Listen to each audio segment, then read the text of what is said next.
తెచ్చిన పూలు మరొనన్నది మొగ్గు చేత ముట్టుకెళ్ళి తింటానన్నది.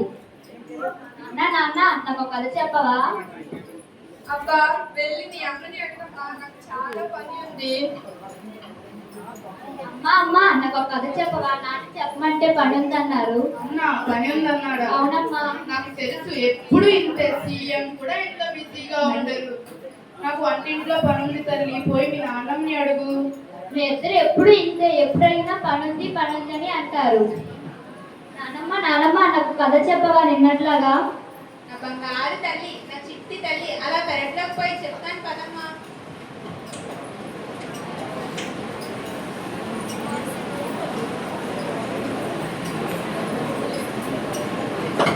ఏంటి ఏదో పాచిపోయిన స్మెల్ వస్తుంది? ఏం లేదండి, నిన్న మిగిలిపోయిన ఉప్మా ఉంటే పడేయడానికి వెళ్తున్నాను.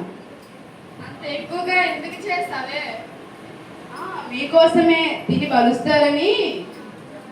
దీని పేరే ప్రభావతి. కోపం చాలా అతి, అస్సలు లేదు మతి. ఇదో పెద్ద కోతి, మీకు పగులుతుంది మూవీ. అబ్బో, ఆ ముసలిదానికి పెడితే పోలే.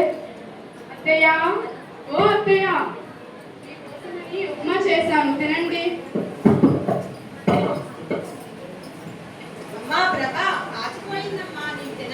పాచిపోయిందా? మీకోసమని వేడిగా జీడిపప్పులు వేస్తామంటారా? పాచిపోయిందంట, పాచిపోయింది. అయినా ఈ వయసులో అంతంత తిని ఒలింపిక్స్ కి వెళ్ళి వెయిట్ లిఫ్టింగ్ చేయాలా ఏమిటి? సిగ్గు లేకపోతే సరి, చిచ్చి, పెట్టింది తిను, లేదంటే ఒక మూలన పడి ఉండు. ఏమండి, నేను ఇంట్లో ఇంతమందికి చాకరీ చేయలేకపోతున్నానండి. నీకు ఇప్పుడు ఏమైందే? ఇంకా ఏం కావాలి? మీరు పొద్దున్ననగా బయటకు వెళ్తారు, పాప స్కూల్కి వెళ్తుంది. మీరంతా వచ్చేంత వరకు ఆ ముసల్దానికి సేవలు చేస్తూ ఉండాలి. ఏం చేశానో చెప్పాలా? ఆ మాత్రం అర్థం చేసుకోలేరా? సరేలే, ఇప్పుడు నన్ను ఏం చేయమంటావో చెప్పు. ఇంట్లో నేనైనా ఉండాలి, లేకపోతే ఆ ముసలిదైనా ఉండాలి. ఏదో ఒకటి చెయ్యండి. ఈ వయసులో ఆమె ఎక్కడికి వెళ్తుందే? ఉన్నాయి కదా ఊరూరా వృద్ధాశ్రమాలు, ఏదో ఒక వృద్ధాశ్రమంలో చేర్పించండి. ఏదో ఒక ఊర్లో ఉన్న వృద్ధాశ్రమానికి ఫోన్ చేయండి. చేస్తాలే, ఇప్పుడే చేయండి. చేస్తున్నా. హలో, విజయనగరం వృద్ధాశ్రమమా అండి? ఒక ముసలి ఆవిడ్ని మీ ఆశ్రమంలో చేర్పించాలనుకుంటున్నాను. ఆవిడ మా అమ్మేనండి. అనాథలని మాత్రమే చేర్పించుకుంటారా? సరేనండి. ఏమే, అనాథల్ని మాత్రమే చేర్పించుకుంటారట? అనాథల్ని చెప్పండి, ఇంకో ఊరికి ఫోన్ చేయండి. చేస్తున్నా. హలో, 10 ఫ్యామిలీ వృద్ధాశ్రమమా అండి? ఒక ముసలి ఆవిడ్ని మీ ఆశ్రమంలో చేర్పించాలనుకుంటున్నాను. ఆవిడకు ఎవరు లేరండి. రేపు రమ్మంటారా? సరేనండి. వాళ్ళు వస్తున్నామని చెప్పండి. ఏం మాట్లాడాలో కూడా చేత కాదు. చిచ్చి, నాన్నమ్మని ఎక్కడ తీసుకెళ్తున్నారు? నీకెందుకే, మూసుకొని చదువుకోపో. అమ్మా నువ్వు బాబు, నాన్న చెప్పు, నాన్నమ్మని ఎక్కడ తీసుకెళ్తున్నారు? ఏం లేదమ్మా, నాన్నమ్మ వయసు పైబడుతుందిగా, ఇంట్లో సరిగ్గా చూసుకోలేకపోతున్నామని వృద్ధాశ్రమానికి ఫోన్ చేస్తున్నా.